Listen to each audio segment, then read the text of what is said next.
You should adopt natural living more than the sophisticated urbanized living.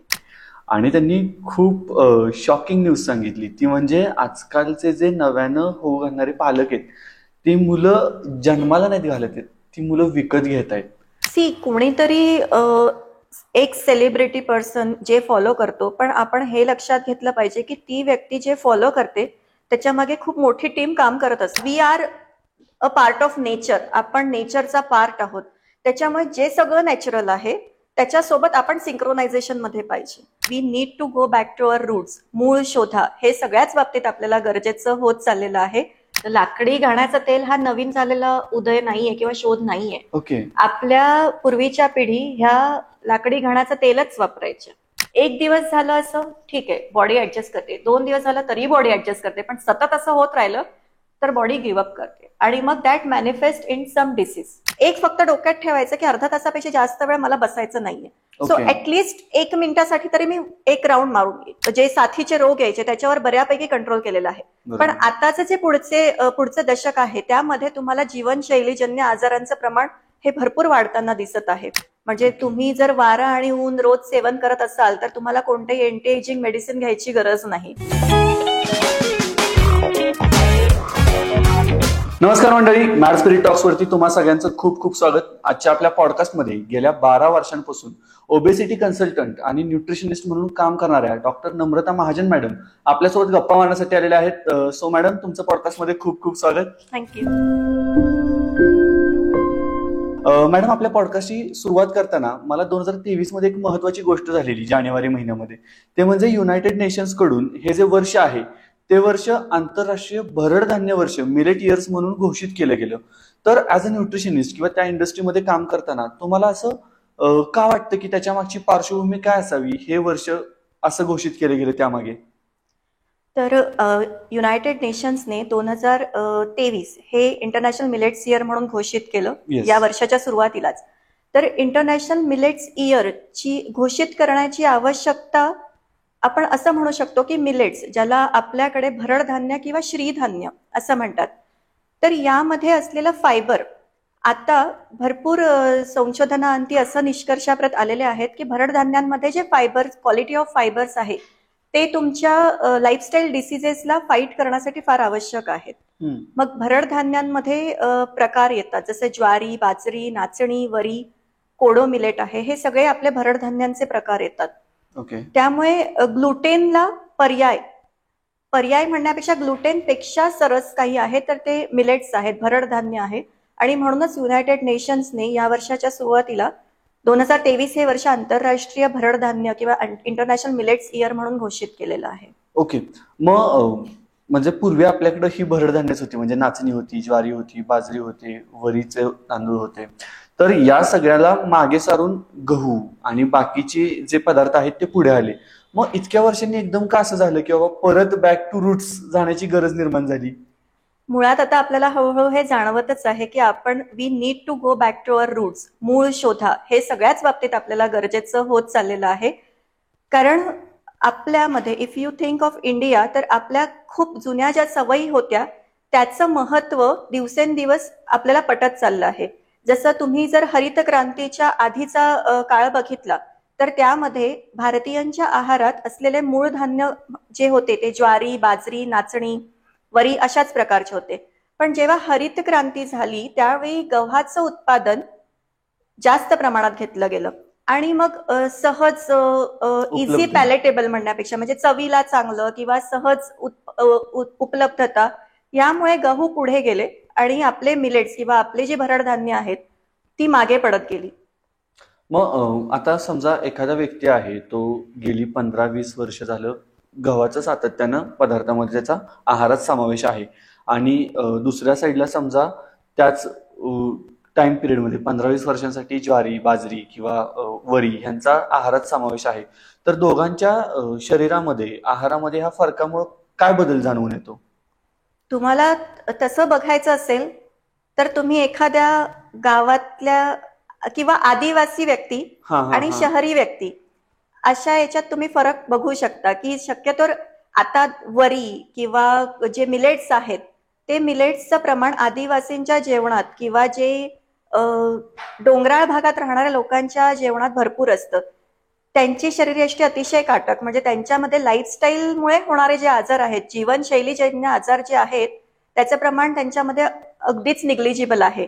आणि हेच तुम्ही continue gluten खाणारे, junk खाणारे असे जी एक वर्ग आहे, किंवा अर्बन पॉप्युलेशन आपण म्हणतो, जीवनशैलीजन्य आजारांचं प्रमाण हे अर्बन पॉप्युलेशनमध्ये खूप आहे. असं म्हणतात, म्हणजे मी पण थोडासा ज्यावेळी रिसर्च करत होतो त्यावेळी लक्षात आलं की आपली पिढ्यानपिढ्यापासून जी काही खाद्यशैली विकसित होत आलेली आहे ती आपल्या शरीरामध्ये स्टोअर झालेली असते.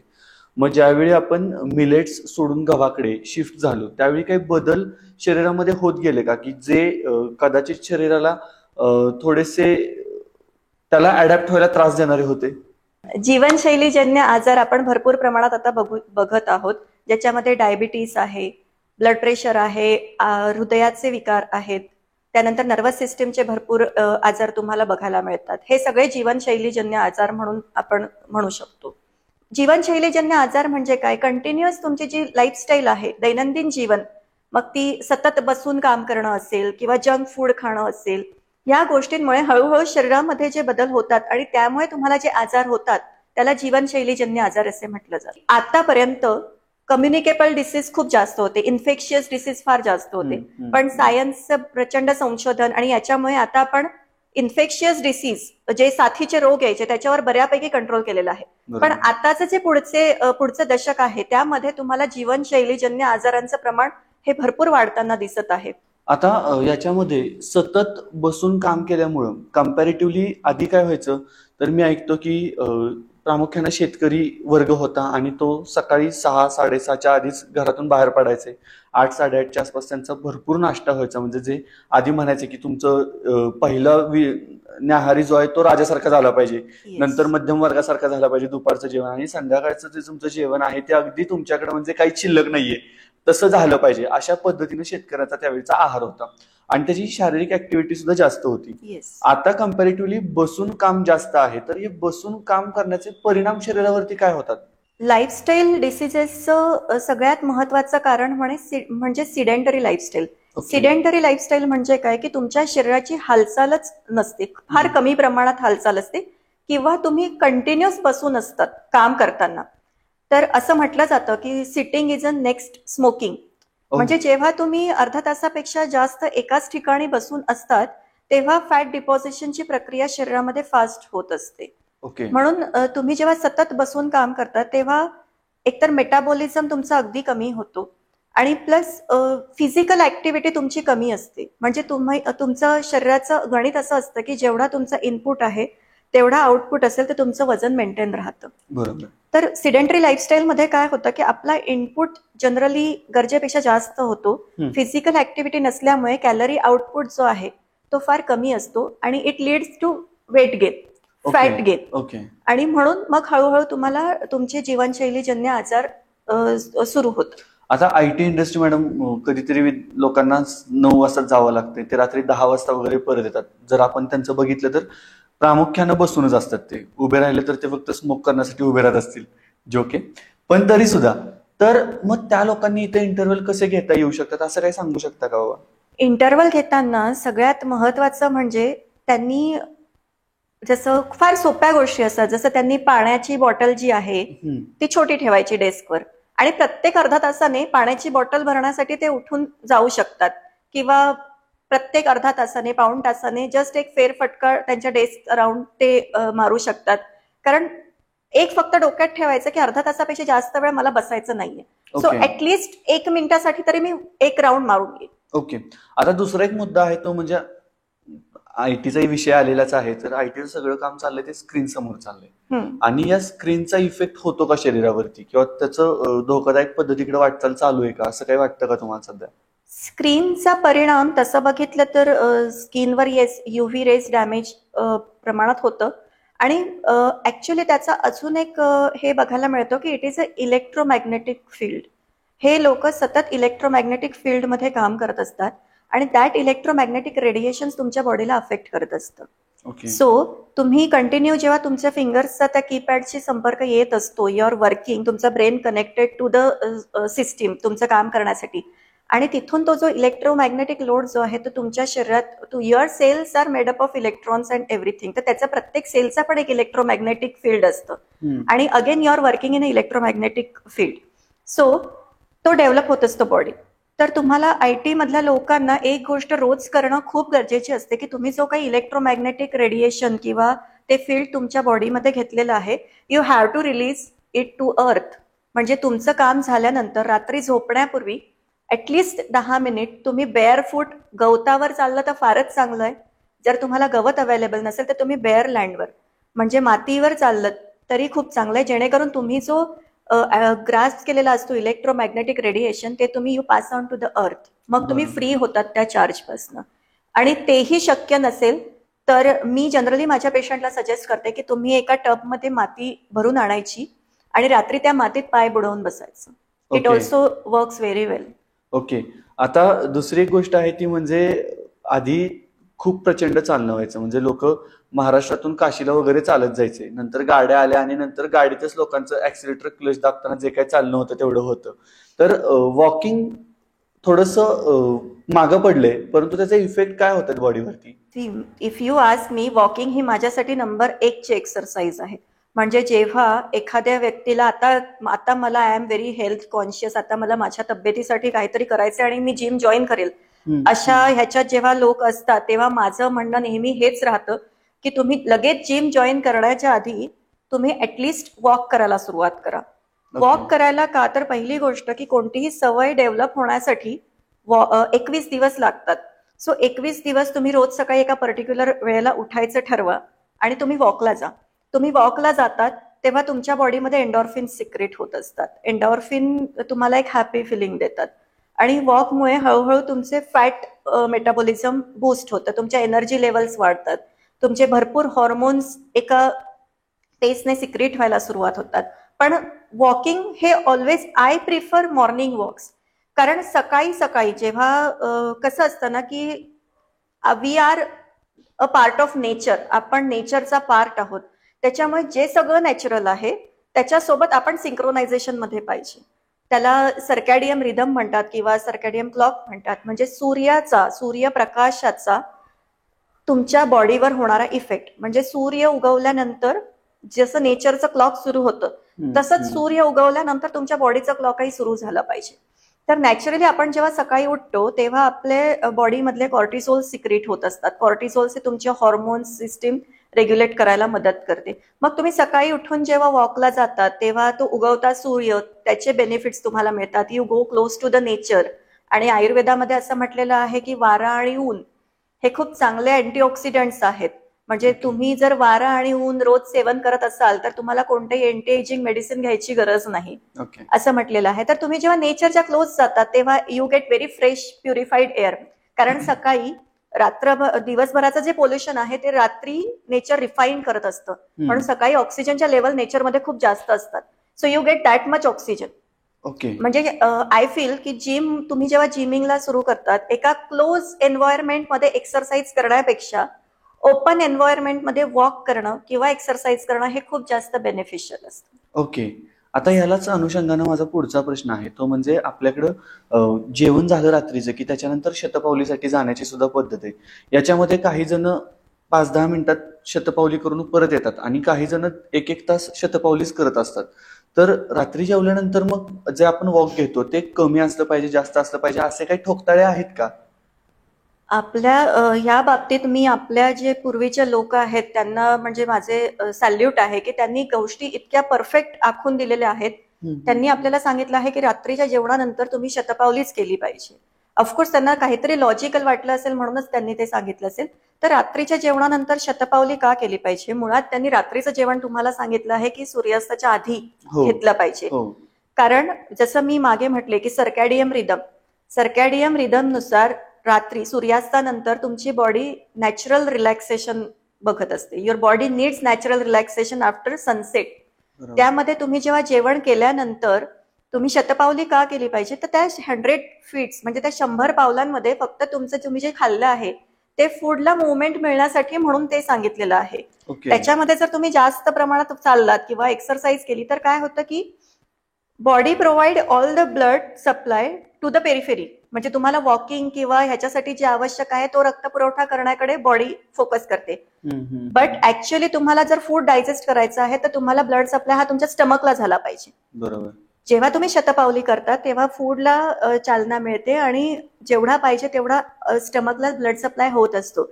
पण तेच जर तुम्ही फास्ट वॉकिंग किंवा अजून भरपूर चालत राहिलात तर बॉडीचा फोकस शिफ्ट होतो आणि मग तुमचं डायजेशन प्रॉपर होत नाही. म्हणून रात्रीच्या जेवणानंतर तुम्ही शतपावलीच केली पाहिजे. शतपावलीच केली पाहिजे. Okay okay.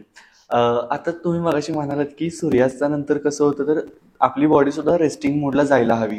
पण कुठून तरी एखादा शाहरुख सारखा किंवा ऋतिक सारखा एखाद्याचा व्हिडिओ येतो की तो रात्री 2 वाजता जिमला जातो, 4 वाजेपर्यंत जिम करतो पहाटे आणि त्याच्यानंतर ती लोक झोपतात. मग आपल्यातला शाहरुख किंवा ऋतिकचा फॅन जागा होतो आणि मग आजकाल तर पुण्यात तर 10 पर्यंत रात्री जिम्स चालू असतात.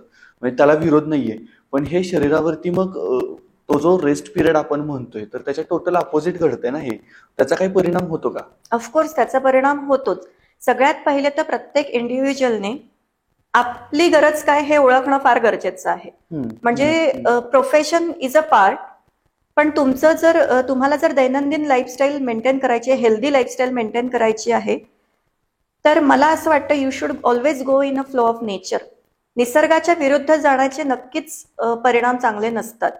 म्हणून जर तुम्हाला निसर्ग जर सांगतोय की तुम्ही रात्रीच्या वेळी व्यवस्थित झोप घेतली पाहिजे तर you should take it. Okay. त्यामुळे मग संध्याकाळचे वर्कआउट वगैरे नाही. त्याचं अजून एक कारण असं आहे की जसं मी म्हटलं की सर्कॅडियम रिदम खूप इम्पॉर्टंट असतो. बायोलॉजिकल क्लॉक हे खूप इम्पॉर्टंट आहे. तर त्यानुसार रात्री तुमच्या बॉडीचं ब्लड प्रेशर वाढलेलं असतं आणि body needs to lower it. आणि त्यावेळी जेव्हा तुम्ही एक्सरसाइज करता तुम्ही वाढलेलं ब्लड प्रेशर अजून वाढवत असतात आणि मग त्याचे परिणाम म्हणजे मग सडन स्ट्रोक येणं, हार्ट अटॅक येणं, ह्या गोष्टी after some times it may happen. Okay. So definitely you should avoid excessive gymming और एक्सरसाइजिंग इन नाईट टाइम्स. मग नक्की म्हणजे आता आपण फिटनेस म्हणतो, त्यासाठी आपण जिमला जातो किंवा काही लोक वॉक घेतात, तर फिटनेसची अशी काही प्रॉपर डेफिनेशन आहे का? जर तुम्ही मला विचारलं तर फिटनेस माझ्या मते हा आहे की तुमच्या शेवटच्या श्वासापर्यंत तुमचं वजन तुम्हाला उचललं गेलं पाहिजे. हा फिटनेस आहे माझ्या मते. ओके. म्हणजे फिटनेस म्हणजे कोणीतरी एक्स पर्सनने किंवा कोणत्या तरी एक्स बुक मध्ये सांगितलं आहे की तुमच्या या उंचीला हे वजन पाहिजे, तर दॅट इज नॉट फिटनेस. तुम्ही तो स्वावलंबी शेवटच्या श्वासापर्यंत राहिले पाहिजे, हा तुमचा फिटनेस आहे. आणि तो फिटनेस जपण्यासाठी जे जे आवश्यक ते तुम्ही केलंच पाहिजे. बरोबर. आता मध्यंतरी एक न्यूज आलेली, म्हणजे इंस्टाग्रामची एक इन्फ्लुएन्सर होती आणि ती कोणता तरी पर्टिक्युलर डाएट प्लॅन फॉलो करत होती. मात्र तिच्या शरीरामध्ये जे सगळे इंटेक जायला हवेत, फायबर असेल, प्रोटीन असेल, कार्ब्स असेल, त्यातला एक घटक कोणता गेलाच नाही आणि त्यामुळे तिची जी शरीरयष्टी आहे ती व्यवस्थित मेंटेन राहिली, परंतु तिचा मृत्यू झाला कारण तिच्या शरीराला तो इंटेकच नाही मिळाला. तर याच्यामध्ये डाएट हा फार महत्वाचा घटक आहे आणि मला असं वाटतं की त्याच्याबद्दल थोडंसं तुम्ही सांगावं की डाएट कशा पद्धतीचा असला पाहिजे. किंवा आता बऱ्याचदा आणखीन एक फॅड आले, म्हणजे मी बऱ्याचदा कॉलेजच्या वगैरे मुलांच्या संपर्कात असतो, तर युट्यूबवरती बघत असतात आणि त्यानं हे सांगितलंय ना अमुक व्यक्तीने, तर मग मी पण ते ट्राय करतो. जर ते नाही जमलं तर 2 महिन्यांनी 3 महिन्यांनी परत वेगळी गोष्ट काहीतरी ट्राय करायची. तर डाएट कसा असला पाहिजे? कोणीतरी एक सेलिब्रिटी पर्सन जे फॉलो करतो, पण आपण हे लक्षात घेतलं पाहिजे की ती व्यक्ती जे फॉलो करते त्याच्या मागे खूप मोठी टीम काम करत असते. एक्झॅक्टली. तर तुम्ही फक्त ते काय करतायत ते अंधानुकरण करण्यापेक्षा जेव्हा तुम्हाला डाऊट्स असतात you should always seek a professional help. तुम्ही त्यामधल्या तज्ज्ञ व्यक्तींकडे जाऊन पूर्ण समजून घेतलं पाहिजे की ह्या घटकांचं शरीरासाठी कार्य काय असतं, हा घटक कमी केला तर त्याचे काय परिणाम होऊ शकतात आणि मी हे किती काळापर्यंत कमी केलं पाहिजे, हे सगळं तुम्ही समजून घेतलं पाहिजे. ब्लाइंडली फॉलो करण्यापेक्षा ही गोष्ट करणं फार आवश्यक असतं. आणि आहाराच्या बाबतीत आय प्रिफर की तुमचा आहार संतुलित असला पाहिजे. म्हणजे आहाराचे 5 महत्वाचे घटक असतात: कार्बोहायड्रेट, प्रोटीन, फॅट, मल्टीव्हिटॅमिन आणि मिनरल्स. तर ह्या प्रत्येक घटकाचं तुमच्या बॉडीसाठी अतिशय आवश्यक कार्य असतं. म्हणजे तुम्ही एक घटक कमी केला आणि एक घटक वाढवला, त्याला संतुलित आहार नाही म्हणतायत. ओके. पण तुमची काही त्यावेळची पर्टिक्युलर शरीराची गरज असेल, सपोज तुम्हाला आता एक विशिष्ट आजार आहे ज्यामध्ये तुम्हाला फॅट्सचं प्रमाण कमी करायचं आहे किंवा प्रोटीनचं प्रमाण कमी करायचं आहे, तर हा भाग वेगळा येतो. पण डेली फिटनेसमध्ये तुमचा आहार हा संतुलितच असला पाहिजे. म्हणजे त्याच्यामध्ये 60% to 65% कार्बोहायड्रेट पाहिजे, 15% to 20% प्रोटीन पाहिजे आणि उरलेले 10% to 15% फॅट्स पाहिजे. आणि मिनरल्स आणि विटॅमिन्स ट्रेस अमाऊंटमध्ये असतात. पाणी हा खूप महत्वाचा घटक आहे तुमच्या आहाराचा. म्हणजे पाण्याचं प्रमाणही खूप मॅटर करत असतं तुमच्या वेट लॉस साठी किंवा जीवनशैलीजन्य आजारांमध्ये. पाणी पण हा एक खूप क्रुशियल फॅक्टर आहे. तर भरपूरदा काय होतं की पाणी म्हणजे कामाला बसलं की लोक पाणी प्यायचं विसरतात आणि मग जेवणच करतात. म्हणजे लोकांची अशी कंप्लेंट असते की त्यांना पाणी प्यायचंच लक्षात राहत नाही. आणि मग काय होतं की तुमच्या ब्रेनमध्ये ना हंगर आणि थर्स्ट म्हणजे तहान आणि भूक ह्यांचे सेंटर फार जवळजवळ असतात. त्यामुळे भरपूरदा तहान जरी लागली तरी ते ॲज अ भूक म्हणूनच जाणीव होते. ओके. त्यामुळे मग ते जे आपण म्हणतो की जास्त प्रमाणात खाल्लं जातं तर ती भरपूरदा भूक नसते, ती तहान असते. म्हणून तुम्हाला रेग्युलर इंटरव्हलला पाणी पिणं पण खूप गरजेचं आहे. आणि अगेन एक असतं की आपण आता मी भरपूरदा जेव्हा पेशंट्सला विचारते की तुम्ही पाणी सफिशियंट पितात का, हो म्हणे मॅडम, मी एकदा बसलो ना की मी एक बाटली संपवूनच टाकतो. तू एक बाटली पाणी संपवून तुझा दिवसाचा कोटा फिनिश करतोय, अरे पण तुझ्या बॉडीची कॅपॅसिटी आहे का ते 1 लिटर पाणी एकाच वेळेला एक्सेप्ट करण्याची? नाहीये. त्याच्यामुळे तुमच्या शरीराला जेवढं गरजेचं आहे तेवढं घेतलं जातं, बाकीचं फेकलं जातं. ओके. अगेन तुम्ही डिहायड्रेटेड स्टेटमध्येच राहतात. म्हणून एका स्पेसिफिक रेग्युलर इंटरव्हलने तुम्ही पाणी पिणं, घोट पाणी पिणं आणि जवळपास 400 ml तासाला अप्रॉक्सिमेटली असं पाणी पिलं गेलं पाहिजे. 300 ते 400 ml म्हणजे दिवसाचं तुमचं 3 ते 4 लिटर पाणी पिलं गेलं पाहिजे. ओके. आणि कामानुसार म्हणजे तुमचं जर उन्हात काम असेल तर ते थोडंसं कमी जास्त ते कमी जास्त तुमच्या दैनंदिन याच्यानुसार होऊ शकतं. पण एकाच वेळेला एवढं पाणी किंवा सकाळी उठल्या उठल्या 3-4 तांबे पाणी पिणं नाही केलं पाहिजे. ओके. ओके. आता जीवनशैलीजन्य आजार आपण म्हणतो त्याच्यामध्ये लठ्ठपणा आहे आणि बाकीच्या बरेच आजारांचं नाव आपल्याला घेता येऊ शकतं. तर याच्यामध्ये आणखीन एक गोष्ट मला जाणवते ती म्हणजे समोर बिस्किट आहे तर ते समोर आहे म्हणून फक्त खायचंय, किंवा समोर चिप्सचं पॅकेट आहे तर ते समोर आहे म्हणून फक्त खायचंय, किंवा कधी कधी काय होतं तर मला काहीच सुचत नाहीये या सिच्युएशन मध्ये मी काय करावं, ज्याला आपण स्ट्रेस इटिंग सुद्धा म्हणतो, तर ती एक गोष्ट जास्त वाढतीये. तर ह्या गोष्टींचा परिणाम काय होतो, कसा होतो? स्ट्रेस इटिंग किंवा समोर दिसलं आहे म्हणून खायची इच्छा होणं यामध्ये भरपूरदा संयम हा घटक खूप काम करत असतो. म्हणजे जसं आपल्याला खूप आधीपासून शिकवलंय की प्रत्येक गोष्टीत संयम हा खूप महत्वाचा असतो. म्हणजे तुम्हाला कळलं पाहिजे केव्हा कुठे थांबायचं आहे. बरोबर. हेच तुमचं तुमच्या लाईफस्टाईल मॅनेजमेंटमध्येही येतच. म्हणजे जेव्हा तुम्ही खातात तर भरपूरदा पेशंट्स विचारतात की मी किती खाल्लं पाहिजे, राईट? मग मी जर त्यांना लिहून दिला की तुम्ही 2 पोळ्याच खाल्ल्या पाहिजेत, तर एखाद्या दिवशी तुम्ही खूप स्ट्रेनस काम केलेलं आहे, तुम्ही खूप थकला आहात, तुम्हाला प्रचंड भूक लागली आहे आणि मी तुम्हाला सांगते 2च पोळ्या खायच्या आहेत, तर तुम्ही त्या 2 पोळ्यांमध्ये तुम्हाला ते समाधानच मिळणार नाही. बरोबर. तुम्ही जेव्हा रुटीन लाईफ फॉलो करतात ना तेव्हा तुम्हाला समाधान मिळणं खूप गरजेचं असतं. तुम्ही जे काही खातात आणि समाधानातनं संयम डेव्हलप होत असतो. ओके. तुम्हाला जेव्हा यू फील सॅटिस्फाईड, फुल, तेव्हा मग आपण ते थांबवतो ना. बरोबर. तो संयम अचीव केला म्हणजे हे समोर दिसतंय म्हणून मला नाही खाल्लं पाहिजे हे हळूहळू ब्रेन डेव्हलप करतो. मग आजकाल जंक फूडचा काही इफेक्ट जाणवतोय आजारांमध्ये? Of course junk food are empty calories. म्हणजे जंक फूडने काय होतं ना की तुम्ही जर ऑब्झर्व केलं तर जंक फूडमध्ये फॅट्सचं प्रमाण, सॅच्युरेटेड फॅट्सचं प्रमाण खूप जास्त असतं. आणि सॅच्युरेटेड फॅट्स त्यामध्ये रिफाईंड फ्लोअर असतं, शुगर जास्त असते. ह्यामध्ये काय होतं की याच्यामध्ये एम्प्टी कॅलरीज फार असतात. म्हणजे एम्प्टी कॅलरीज म्हणजे काय असतं की त्याच्यात न्यूट्रिशनल बेनिफिट काही नसतं, पण त्याच्यात पोषण मूल्य असतं. पोषण मूल्य नाही म्हणू शकत, कॅलरीज असतात, उष्मांक असतात. तर तुम्ही जेव्हा एक्सेसिव्ह कॅलरीज बॉडीला देतात तेव्हा ते excessive calories are stored as a fat. Okay. पण त्याच्यामध्ये पोषण मूल्य काही नसतं. म्हणजे त्याचा ॲज अ न्यूट्रिशनल बेनिफिट तुम्हाला काही होत नाही, फक्त तुमचं वजन वाढत जातं. आणि जिभेचे चोचले पूर्ण जिभेचे चोचले, येस डेफिनेटली. मग तिथे संयम तुमचा मॅटर करतो. बरोबर. आणखीन एक गोष्ट आजकाल हायवेवरून प्रवास करताना जाणवायला लागली ती म्हणजे लाकडी घाण्याचं तेल. त्याचे जो काही अचानक असा उदय झालेला आहे खूप जास्त, कारण अगदी कोविडच्या आधी वगैरे जर आपण बघितलं तर लाकडी घाण्याचं तेल हे ऐकून सुद्धा बऱ्याच जणांना माहिती नव्हतं. पण आमच्याकडे शुद्ध लाकडी घाण्याचं तेल मिळेल, किंवा त्याच्यानंतर परत बऱ्याचशा जे आता आपण घरामध्ये खाद्यतेल वापरतो त्याच्यावरती रिडिफाईंड ऑइल असं लिहिलेलं असतं, त्याच्यामधले फरक एक्सटिंग्विश व्हायला लागले. तर मला तुम्हाला त्याच अनुषंगाने विचारायचं की लाकडी घाण्याचं तेल हे आजकाल लोक खूप जास्त प्रेफर करतात, त्याच्यामुळे काय कारण असावी? जसं आपण आधीही बोललो की we need to go back to our roots. लाकडी घाण्याचं तेल हा नवीन झालेला उदय नाहीये किंवा शोध नाहीये. ओके. आपल्या पूर्वीच्या पिढी ह्या लाकडी घाण्याचं तेलच वापरायच्या. जसं इफ आय से की 70-80 वर्षापूर्वी रिफाइंड ऑइल ही संकल्पनाच नव्हती. तिथे लोक अगदी घाण्याचं तेल घेऊन तेच खायचे. आणि मध्ये हे मग जेव्हा मॉडर्नायझेशन झालं तिथे मग लाकडी घाण्याचं तेल मागे पडत गेलं आणि वी अडॉप्टेड रिफाइंड ऑइल्स. आणि पुन्हा फाइंडिंग आउट द रूट्स, तिथून ते लाकडी घाणा पुन्हा उदय होते आणि which is very positive thing. लाकडी घाण्याचं तेल तुम्ही नंबर ऑफ बेनिफिटसाठी यूज केलं पाहिजे. पहिली गोष्ट तर लाकडी घाण्यामध्ये जेव्हा तुम्ही तेल बियांपासून तेल एक्स्ट्रॅक्शन जी प्रोसेस आहे त्याच्यामध्ये जी हीट जनरेट होत असते ती हीट एवढीच असते की त्याच्याने त्यातले जे न्यूट्रिशनल बेनिफिट्स आहेत ते डिस्ट्रॉय नाही होत. ओके.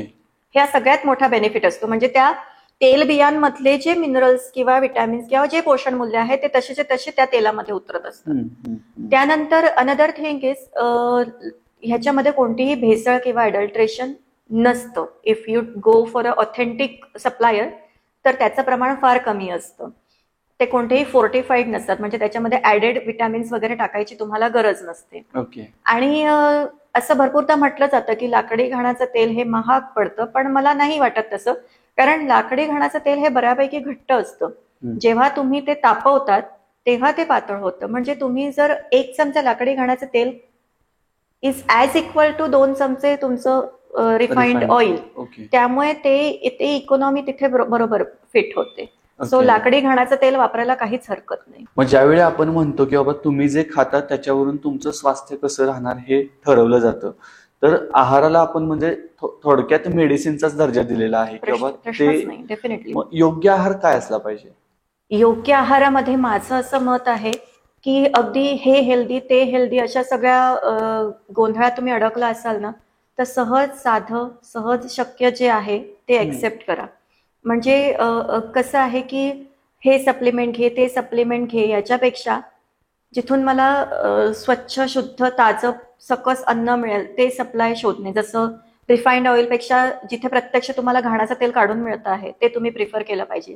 जसं आधी एक फॅमिली डॉक्टर ही संकल्पना होती, तसं फॅमिली फार्मर ही संकल्पना नक्कीच म्हणजे you can really appreciate family farmer संकल्पना, की जिथे तुम्ही एखाद्या शेतकऱ्याला सांगू शकतात की मला ह्या भाज्यांची गरज आहे आणि हे तुम्हाला विदाऊट केमिकल फर्टिलायझर्स तुम्ही मला द्या, प्रोव्हाइड करा.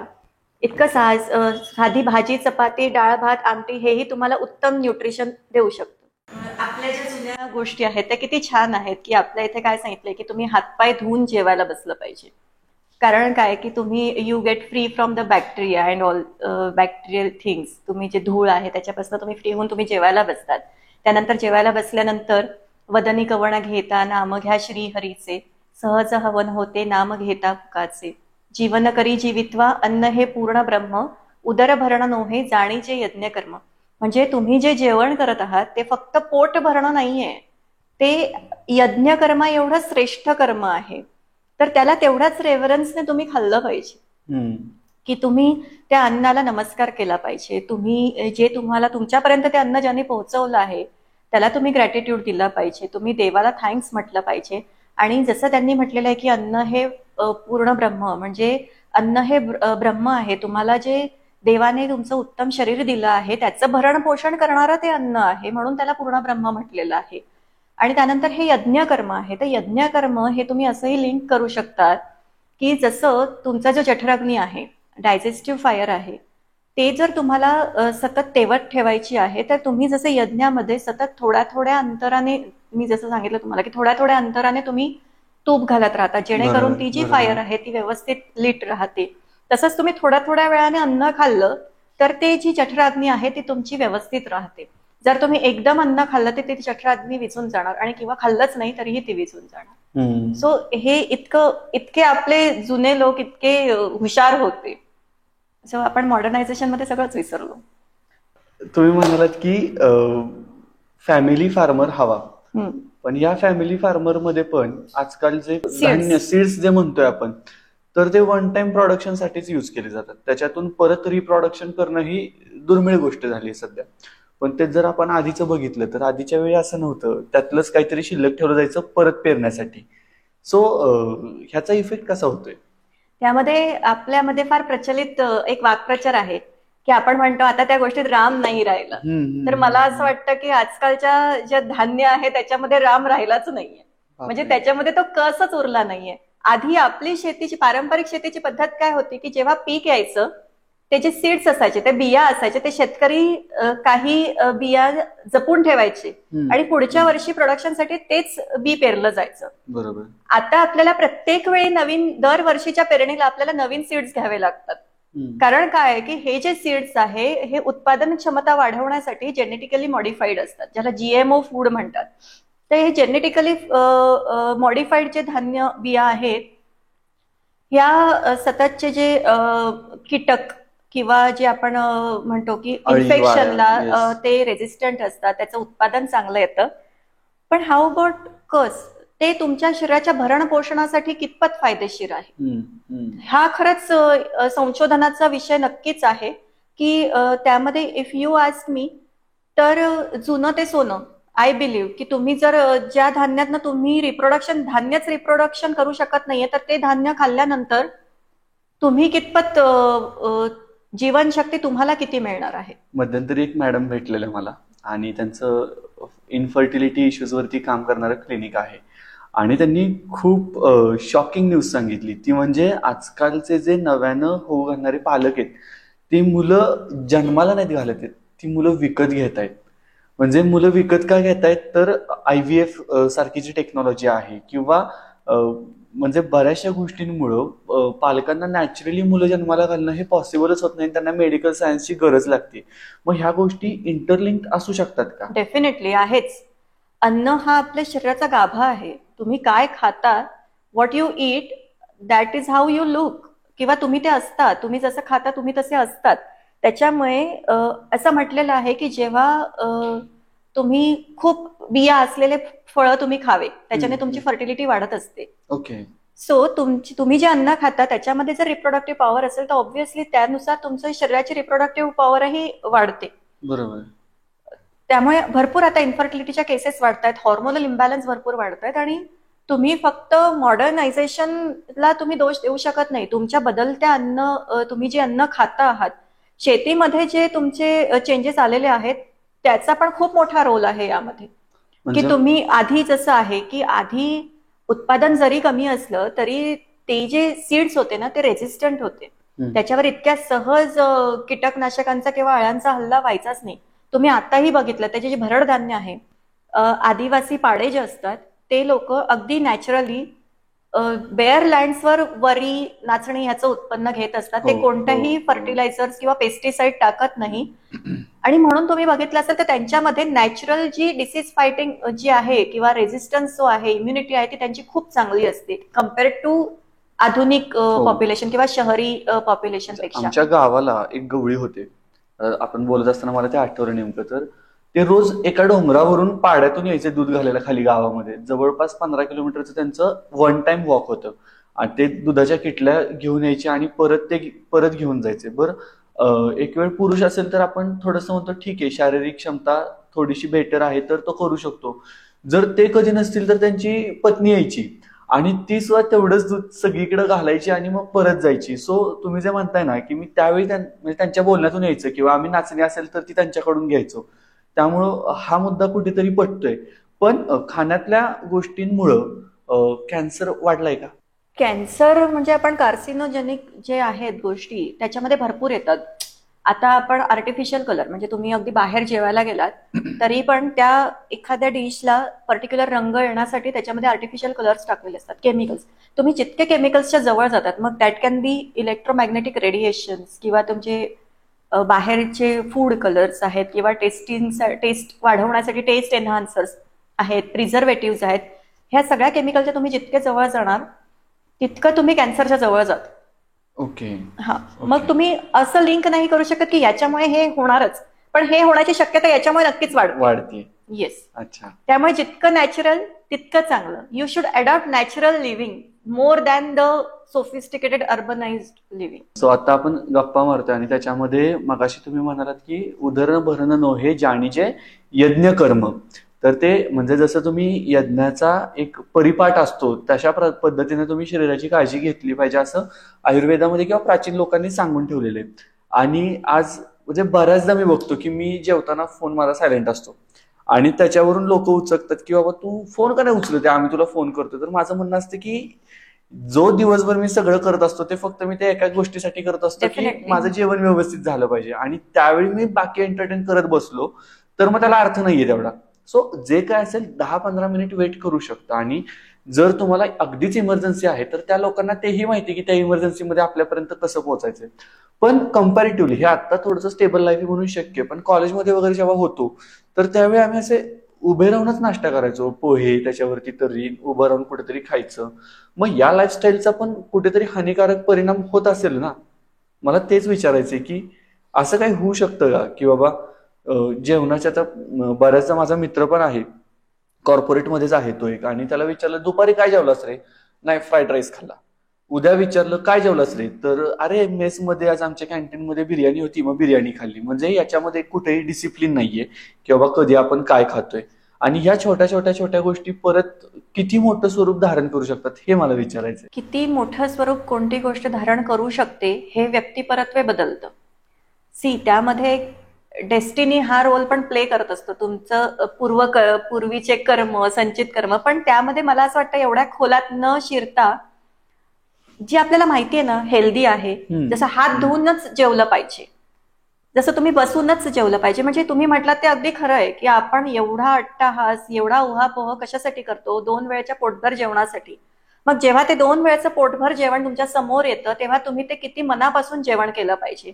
मग त्याच्यामध्ये तुम्हाला कोणतेच डिस्टर्बन्स नाही पाहिजे. म्हणजे जसं आपण आधी आपल्या लोकांनी सांगितलंय की जेवताना जेव्हा घरातली कर्ता पुरुष किंवा कर्ता स्त्री किंवा मुलं जेवत असतील तेव्हा, म्हणजे आधी असं होतं की पुरुष मंडळी आधी जेवायचे, तर असा रूल होता की घरात दिवसभरात काहीही वादावादी भांडण झालं असेल तरी जेवताना त्या व्यक्तीला, त्या पुरुषाला किंवा घरातली कर्ती स्त्री जेवत असताना कोणत्याही कंप्लेंट्स त्यांना नाही सांगितलं पाहिजे. ह्याच्या मागचं लॉजिक काय होतं की ते जेवण त्यांनी अतिशय शांत चित्ताने त्यांनी खाल्लं पाहिजे. बरोबर. मग हे दिस इज व्हेरी बेसिक थिंग ना. म्हणजे इतकी साधी गोष्ट आपण नक्कीच पाळली पाहिजे. त्याच्याने हे नाही केलं तर काय होईल किंवा हे असं केलं तर काय होईल हा विचारच नाही आला पाहिजे. शांततेत जेवण एवढं मला करायचंय, दॅट्स इट. आणि 10 ते 15 मिनिट सफिशियंटली तुम्ही जेवणासाठी देऊ शकतात. या 10 ते 15 मिनिटात असं कोणतीच इमर्जन्सी एक्सेप्ट अगदीच कधीतरी 100त 1000त एखाद्या वेळेला त्या व्यतिरिक्त नाही येऊ शकत. बरोबर बरोबर. आणि या सगळ्यामध्ये म्हणजे माझं पण आता झोपण्याचं टायमिंग थोडंसं तर ते 12-1 पर्यंत गेलंय आणि त्यामुळे सकाळी उठण्याचं टायमिंग ऑफकोर्स चेंज होतं. तर झोपेचं टायमिंग चेंज झाल्यामुळे पण गोष्टी बदलतात का? येस, नक्कीच. झोप हा आहार, निद्रा ह्या खूप इम्पॉर्टंट गोष्टी आहेत की तुम्ही झोपतात तेव्हा ऍक्च्युली जसं मी नेहमी म्हणते की सर्कॅडियम रिदम किंवा तुमचं बायोलॉजिकल क्लॉक यामध्ये झोप खूप मॅटर करत असते. कारण झोपेमध्ये काय होत असतं ना की तुमची बॉडी सिस्टीम ही क्लीन्स होत असते.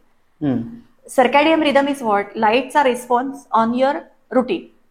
तर जेव्हा लाईट नसतो तेव्हा तुमच्या बॉडीचे काही कामं आहेत, जसं तुमची डीपेस्ट स्लीप जी 2 ते 4 रात्रीच्या 2 ते 4 या वेळेत असते, त्या डीपेस्ट स्लीपमध्ये ना बॉडी नॅचरल हिलिंग करत असते. म्हणजे दिवसभरामध्ये तुमच्या बॉडीला जे वेअर अँड टेअर झालेलं असतं ते हील होत असतं 2 ते 4 वेळ. म्हणजे तुम्ही कधी ऑब्झर्व केलं आहे का की तुमची जी कधीतरी रात्री अजिबातच शांत झोप होत नाही आणि दुपारच्या वेळेला तुम्ही अगदीच 10 मिनिट झोपतात आणि त्यातही तुम्हाला इतकं फ्रेश आणि ताजंतवानं वाटतं? हे का होतं? तर त्याच्यामध्ये कसं आहे ना की तुमचं बॉडीचं हिलिंग कधी होत असतं माहितीये? जेव्हा तुम्ही थॉटलेस असतात. तुम्ही रात्री जेव्हा डीप स्लीपमध्ये असतात ना तेव्हा तुम्ही थॉटलेस असतात, तुमच्या डोक्यात कोणताच विचार नसतो. At that moment cosmic energy enters in your body, universal energy enters your body आणि it heals your system, it heals your entire system. आणि म्हणून तुम्हाला ते सकाळचं जे फ्रेशनेस वालं फिलिंग असतं ना ते तुम्हाला रात्रीच्या शांत झोपेनंतरच होत असतं. आणि बायोलॉजिकल क्लॉकनुसार तुमची शांत झोपेची वेळ ही 2 ते 4 आहे. आणि त्यावेळेला तुमची जेव्हा डीप स्लीप असते तेव्हा क्लिन्सिंग आणि हिलिंगचं काम होत असतं. जर तुम्ही 2 वाजता झोपायला गेला तर ऑब्व्हियसली ते काम होणार नाही. एक दिवस झालं असं ठीक आहे, बॉडी ऍडजस्ट करते, 2 दिवस झालं तरी बॉडी ऍडजस्ट करते, पण सतत असं होत राहिलं तर बॉडी गिव्हअप करते आणि मग that manifest in some disease. Okay. म्हणून हे सततचं होत असेल तर तुम्हाला कळलं पाहिजे कुठे मला थांबायचंय. Now I need to work on this habit. म्हणून रात्री शक्यतो 10 ते 11च्या मध्ये तुम्ही झोपलंच पाहिजे. जेव्हा तुम्ही झोपतात, आणि सगळ्यात महत्वाची गोष्ट आय शुड मेन्शन, की तुम्ही झोपताना लाईट बंद केल्यावर तुमचा मोबाईल तुम्ही अजिबात नाही बघितला पाहिजे. कारण गाढ झोपेसाठी जे मेलाटोनिन आवश्यक असतं ते तुमच्या मोबाईल मधल्या जे ब्लू लाईट्स असतात त्याच्यामुळे डिनेचर होत असतं, ते नष्ट होत असतं. आणि मेलाटोनिन तुमच्या गाढ झोपेसाठी फार आवश्यक असणारं एक केमिकल आहे. म्हणून रात्री तुम्ही लाईट बंद करायच्या आधी तुम्ही तुमचा मोबाईल बंद केला पाहिजे, मग लाईट बंद केला पाहिजे, आणि त्यानंतर तुम्हाला 20 ते 25 मिनिटांनी शांत झोप येते. जनरली होतं काय की रात्री पडल्यावर झोप येत नाही म्हणून मोबाईल बघितला जातो, पुन्हा मेलाटोनिनच्या कामामध्ये अडथळा येतो, पुन्हा तुमची झोप येत नाही, हे सततचं चक्र चालू राहतं. आणि शेवटी ते डोळे थकल्यानंतर मोबाईल बाजूला ठेवला जातो. म्हणजे जेव्हा बॉडी सिग्नल देते तुम्हाला की नाही रे बाबा आता माझ्याने होतच नाहीये, तेव्हा तुम्ही मोबाईल साईडला ठेवतात, किंवा अगदी ती झोप आपोआप लागते आणि तो मोबाईल गळून पडतो. असं नका ना करू. तुम्ही आधी शांत तो मोबाईल ठेवा, थँक्यू म्हणा त्या मोबाईलला, साईडला ठेवा आणि झोपा, लाईट बंद करा आणि झोपा. That's it. सकाळी तुम्हाला फ्रेश वाटलंच पाहिजे. शांत झोप लागण्यासाठी सुद्धा शांतता लागते असं एक मी छान वाक्य ऐकलं होतं. म्हणजे ती बाहेरची शांतता तर आहेच, पण आतमधली शांतता सुद्धा तेवढीच गरजेची आहे. तर याच्याबद्दल तुम्हाला काय बोलायचं आहे का? तुम्हाला माहितीये का, शांतता हे जे फिलिंग आहे ना, ते माणसाला ना अडॉप्ट करावं लागतं. म्हणजे कसं आहे ना, ते अगदी छोट्या छोट्या गोष्टींमधून येतं. की मी तुम्हाला थँक्स म्हटते तर तुम्हाला काय वाटतं? यू फील असं पीसफुल, छान, भारी वाटतं. आणि तेच मी तुम्हाला एक शिवी घातली तर how you will feel very agitated. तर तुम्ही ना, आपण जे म्हणतो की तुम्ही थँक्स गिव्हिंग किंवा ग्रॅटिट्यूड, किंवा तुम्ही रात्री झोपताना एक विश्व प्रार्थना आहे की तुम्ही रात्री झोपताना ना एक प्रार्थना केली पाहिजे की आज दिवसभरात माझ्या बाबतीत जे जे चांगलं घडलं आहे त्याबद्दल मी आभार व्यक्त करतो. या थँक्स गिव्हिंगने ना एक ब्रेनमध्ये असे केमिकल सिक्रेट होतात जे तुम्हाला पीस साठी हेल्प करतात. किंवा छोट्या छोट्या गोष्टी, आभार मानणं हा त्यातला एक प्रकार आहे. किंवा मेडिटेशन, रात्री झोपायच्या आधी तुम्ही शांत चित्ताने तुमची सगळी सिस्टीम शांत होते असा विचार करत करत तुम्ही जेव्हा झोपतात तेव्हा तुम्हाला खूप छान झोप लागते. म्हणजे सकाळी आणि रात्रीच्या वेळी तुम्ही मेडिटेशनची प्रॅक्टिस केलीच पाहिजे. मेडिटेशन अगदी लगेच जमत नाही एखाद्याला, तर तुम्ही ऍटलीस्ट रात्री झोपताना जे हिलिंग म्युझिक असतात, फ्ल्यूट म्युझिक असतात, जे तुमच्या सिस्टीमला हील करायची मदत करतात, साऊंड हिलिंग आहेत, ह्याची मदत तुम्ही नक्कीच घेऊ शकता. ओके. आणि झोप किती काळाची? म्हणजे काही जण म्हणतात 8 तासाची पाहिजे, काही जण म्हणतात 6 तासाची पाहिजेत, आणि काही जण 3 तासाच्या झोपेवरती पण छान काम करत असतात. सो त्याचं काय शेड्यूल असेल? जनरली झोप ही 6 ते 8 तासाची इंडिव्हिज्युअलसाठी सफिशियंट होते. ओके. आयुर्वेदानुसार व्यक्ती परत्वे तुमची झोप, म्हणजे तुमची प्रकृतीनुसार तुमची झोपेची गरज बदलत असते. ओके. पण जनरली झोप 6 ते 8 तास झालीच पाहिजे. दुपारच्या वेळी झोपणं हे कटाक्षाने टाळलं पाहिजे, कारण जसं मी म्हटली की तुमचं biological clock is very important. तर दुपारच्या 2 ते 4 वाजेच्या पिरियडमध्ये यू आर हायली अलर्ट. तुमची बॉडी ही हायली अलर्ट असते, तसे ते सिक्रेशन्स होत असतात बॉडीत की तुमचा अलर्टनेस पीकला असतो. आणि त्यावेळेला तुम्ही जेव्हा झोपतात तुमचा जे नॅचरली अलर्टनेस असतो तो तुम्ही डिमिनिश करत असतात. ओके. मग पुण्यातले लोक जे 1 ते 4 झोपतात ते बंद ठेवतात ना, ते झोपतच नाही, झोपतातच असं नाही. ओके. मे बी ते रिलॅक्स करत असतील. आजकाल जे तुमच्याकडे ट्रीटमेंटला येतात ना लोक, तर त्यांच्यामध्ये तुम्ही कारण कधी रेक्टिफाय करण्याचा प्रयत्न करता का की बाबा ह्याचं वजन वाढले तर तुझं वजन या गोष्टींमुळे जास्त वाढले? हो, डेफिनेटली. त्याच्याशिवाय ट्रीटमेंट कशी होणार? त्याच्यामध्ये जास्त कारण किंवा प्रामुख्याने येणारं कारण कोणतं आहे? अनअवेअरनेस. लोकांना माहितीच नसतं कोणती गोष्ट कधी आणि केव्हा आणि कशी खाल्ली पाहिजे. ओके. ओके. सो आता एक्सरसाइज करायची आहे तर ते एक्सरसाइज सुरू करतात वॉकला, पण खूप छोटी गोष्ट आहे की तुम्ही उपाशीपोटी एक्सरसाइजच नाही केली पाहिजे. ओके. तुम्ही तेवढं जरी करेक्ट केलं तरी माणसाला फरक जाणवतो.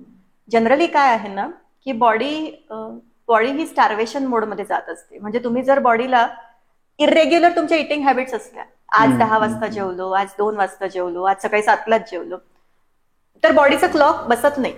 मग बॉडी काय करते, तुम्ही जे काही हेल्दी पण खात असाल, body is lacking the calories, बॉडीला एनर्जी मिळत नाही ऍट रेग्युलर इंटरव्हल. मग तुम्ही जे काही हेल्दी खातात ना ते ऍज अ फॅट स्टोअर करायला लागते बॉडी. ओके. आणि म्हणून तुम्हाला असं वाटतं यार मी तर खूपच कमी खातो तरी माझं वजन वाढतंय. स्पेशली ज्या फिमेल्स असतात त्यांचं असं म्हणणं आहे की नाही हो मॅडम मी तर काहीच खात नाही जास्त, 2च वेळेला जेवते तरी माझं वजन वाढतंय. तर हे का होतं ना की तुमच्या खाण्याच्या ज्या वेळा असतात त्या रेग्युलर नसतात. बऱ्याच वेळाला असं बघितलं जातं की ते अगदीच कमी खात असतात. म्हणजे टेकिंग लेस कॅलरीज किंवा कमी खाणं हेही तुमच्या वजन वाढीचं एक कारण असतं. ओके. हा, ओके. तुम्ही जर कमी खात असाल आणि ते शरीराला कमी पडत असेल तर body obviously fat is a major source of energy for your body.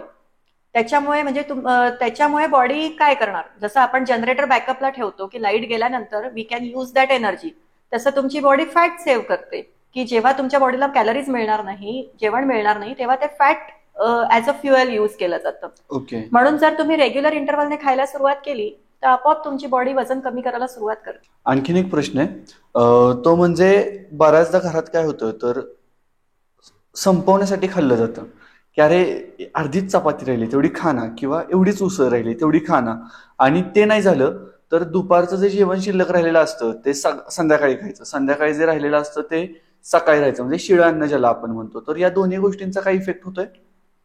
Effect म्हणजे एकतर ते ओव्हर इटिंग आहे, त्याला कमी करण्यासाठी सवय हेच की 2 घास जास्त खाण्यापेक्षा 2 घास कमी खाल्लेले कधीही चांगलं असतं. हे एक. म्हणजे समोरच्याला भरपूरदा ना घरातल्या बायकांचं असतं की नाही कमी नाही पडलं पाहिजे. ही खूप चांगली गोष्ट आहे. मग फॉर दॅट थोडंसं चांगलं म्हणून आपण घरात ज्या मावशी कामाला असतील त्यांच्या मुलांसाठी तुम्ही ताजं अन्न बांधून द्या जास्तीच असेल तर, किंवा गाईला खाऊ घाला फेकण्यापेक्षा. पण उगाच तुम्ही कोणाला फोर्स इटिंग नका करू. ओके. ही एक खूप चांगली गोष्ट आहे. आणि शिळं अन्न नाही खाल्लं पाहिजे, कारण सात्विक अन्न खाणं आपण जे म्हणतो की एक 6 ते 7 तासानंतर फूड मधले जे न्यूट्रिशन आहे ते डिग्रेड व्हायला सुरुवात होते, किंवा फूड जे आहे ते डिग्रेडेशन स्टार्ट होतं त्याचं. ओके. म्हणून ताजं अन्न खाल्लं पाहिजे. ताजं आणि गरम अन्नाने ना तुम्हाला जे सॅटिस्फॅक्शन मिळतं ते खूप वेगळं असतं. ओके. तुमचं जेवण सॅटिस्फाईड फ्युअलिंगच झालं पाहिजे बॉडीला. आता बोलता बोलता तुम्ही म्हणालात की झोपेच्या आधी किंवा सकाळी उठल्यानंतर खूप छान मेडिटेशन करायलाच पाहिजे. तर मेडिटेशन का केलं पाहिजे? म्हणजे आता बऱ्याच लोकांना नाही करावं असं वाटत, किंवा माझा एक मित्र आहे तर तो म्हणतो की मी मेडिटेशन करायला बसतो आणि मला झोपच लागते, मग त्याच्यानंतर 1-2 तासांनीच मला जाग येते. तर मग अशा लोकांना काय सांगाल तुम्ही, किंवा मेडिटेशनचे हे फायदे आहेत किंवा मेडिटेशनमुळं काय फील होतं याच्याबद्दल काय सांगाल? मेडिटेशन ही सहज जमण्यासारखी गोष्ट नाहीये. ती तुम्हाला सतत सरावाने तुम्ही मेडिटेशन करू शकतात. मुळात मेडिटेशन का केलं पाहिजे तर ह्याच्यामध्ये जसं मी तुम्हाला म्हटले की रात्रीच्या डीप स्लीप किंवा अगदी गाढ झोपेमध्ये तुमच्या बॉडीचं हिलिंग होत असतं. तर ते का होत असतं की तुम्ही तुमच्या डोक्यात कोणताही विचार नसतो, तुम्ही तेव्हा थॉटलेस असतात. त्यावेळेला कॉस्मिक एनर्जी तुमच्या बॉडीमध्ये एंटर करते आणि ती हिलिंगचं काम करते. जेव्हा तुम्ही मेडिटेशन करतात म्हणजे तुमच्या रात्रीच्या गाढ झोपेमध्ये तुमचं श्वासाची गती ही अतिशय मंद असते. बरोबर. जेव्हा तुम्ही जाणीवपूर्वक मेडिटेशनचा सराव करायला लागतात तेव्हा तुम्ही मेडिटेशनचा जसं जसं सराव होत जातो तुमचा, व्हेन यू बिकम लाईक परफेक्शनकडे जायला लागतात, तेव्हा तुमच्या श्वासाची गती ही आपोआप थोडी थोडी थोडी कमी होत जाते. When you are in deep meditation तेव्हा श्वासाची गती मंद झालेली असते, तुमची हृदयाची गती मंद झालेली असते, तुम्ही थॉटलेस होत जातात. आणि at a particular point when you start becoming thoughtless तेव्हा कॉस्मिक एनर्जी तुमच्या बॉडीत एंटर करायला लागते आणि तुमचं हिलिंग होत असतं. म्हणून डिसीज क्युरिंग मध्ये if you are looking for a healing तर meditation helps you a lot. Okay. आणि मग जेव्हा तुम्ही सतत मेडिटेशन करायला जातात तुम्ही या नॅचरल युनिव्हर्सल फ्रिक्वेन्सी सोबत तुमच्या शरीराची फ्रिक्वेन्सी मॅच करायला लागतात आणि then you start getting control over involuntary things. म्हणजे शरीरामध्ये जे आजार वाढायला लागतात त्याला तुम्ही कंट्रोल करायला तुमच्या मनाच्या पॉवरने म्हणजे मनाच्या संकल्पनेने तुम्ही काही गोष्टींवर कंट्रोल मिळवायला सुरुवात करू शकता. मगाशी जे आपण संयम म्हणालो, संयम कसं आहे की रिस्पॉन्ड करणं आणि रिप्लाय करणं किंवा रिॲक्ट करणं ह्या 2 गोष्टींमध्ये फरक आहे. बरोबर. जेव्हा तुम्हाला एखाद्याने अरे म्हटलं की त्याला तुम्ही लगेच कारे म्हणतात, दॅट इज तुमचा रिॲक्शन. बरोबर. पण तुम्ही जेव्हा मेडिटेशन करायला लागतात तेव्हा तुम्ही रिस्पॉन्स द्यायला सुरुवात करतात. म्हणजे एखाद्याने तुम्हाला काही म्हटलं तर तुम्ही विचार करतात आणि मग त्याला उत्तर देतात. ही जी रिस्पॉन्स ॲबिलिटी आहे ती तुमची वाढते मेडिटेशन. म्हणून मेडिटेशन ही प्रत्येकाने रोज 5 मिनिट तरी का होईना पण त्याचे सराव नक्कीच करावा. आता भरपूर जणांचं होतं की मी डोळे मिटले की सगळ्यात जास्त विचार येतात. येऊ देत ना, ती पण एक फेज आहे, हळूहळू ती कमी होईल. जसं एखादी गढूळ पाण्याची बकेट तुम्ही ठेवलेली आहे आणि नळ आहे, नळाखाली तुम्ही एक गढूळ पाण्याची बकेट ठेवली आणि तुम्हाला जर हे पाणी स्वच्छ करायचंय, ते पाणी न ओतता, तर तुम्ही काय करणार? तुम्ही नळ सुरू करायचा, थोडं पाणी उतू जातं आणि कालांत म्हणजे अर्धा तासाने वगैरे तुम्ही बघाल तर ते पाणी पूर्ण स्वच्छ झालेलं असतं. This is exactly as a meditation. तुम्ही जेव्हा मेडिटेशन करायला लागतात, भरपूर विचारांची गर्दी व्हायला लागते, विचार बाहेर पडायला लागतात आणि पण तुम्हाला शांत बसायचं आहे. ती एनर्जी वर्क करते तुमच्यासाठी. मग तुमचे ते विचार हळूहळू हळूहळू हळूहळू संपत जातात आणि मग तुम्ही एक थॉटलेसनेस किंवा विचार कमी कमी होत जातात आणि you achieve the mastery over it. गरजेचं नाहीये की पहिल्याच दिवसापासून परफेक्टच झालं पाहिजे, पण practice makes man perfect. Practice is important. Okay. मला आता खरं तर पॉडकास्ट एंड करायचं नाहीये, पण चांगल्या गोष्टींचा कुठेतरी शेवट पण झाला पाहिजे जेणेकरून नवीन सुरुवात करता येते. त्यामुळे मला असं विचारायचंय की मॉडर्न मेडिकल सायन्स याचा तुम्ही आता अभ्यास करताय, तुम्ही प्रॅक्टिस करताय आणि त्याकडे पाहताना आज अध्यात्म ह्या गोष्टी इंटरलिंक वाटतात का? नक्कीच आहे. अध्यात्म म्हणजे काही वेगळं नाहीये ना. जे पिंडी ते ब्रह्मांडी, जे तुमच्या आतमध्ये आहे तेच बाहेर आहे, पण तुम्हाला ते जाणून घेण्याची गरज आहे. म्हणजे त्याला अध्यात्म असं नाव देण्यापेक्षा स्वतःला शोधणं, त्याच्यात तुम्हाला सगळंच आन्सर मिळून जातं. म्हणजे हे कोणतंच लिंक करायची गरज नाहीये, जाणून घेण्याची आवश्यकता आहे. That's it. Okay. So madam, इथेच थांबायची वेळ झालेली आहे. थँक्यू. तुम्ही आलात खास पुण्यावरून, त्यामुळे तुमचे खरंच खूप आभारी आहे आणि खूप छान माहिती मिळाली. ज्या गोष्टींबद्दल आपल्याला खरं तर बोललं गेलं पाहिजे किंवा ज्या गोष्टींबद्दल आपल्याला माहिती नसतं पण त्या आपल्या नियमित सरावाच्या आहेत, जसं की खाणं असेल, जंक फूड असेल किंवा स्ट्रेस इटिंग असेल, या गोष्टींबद्दल खूप छान सांगितलं तुम्ही. सो खूप खूप धन्यवाद. थँक्यू.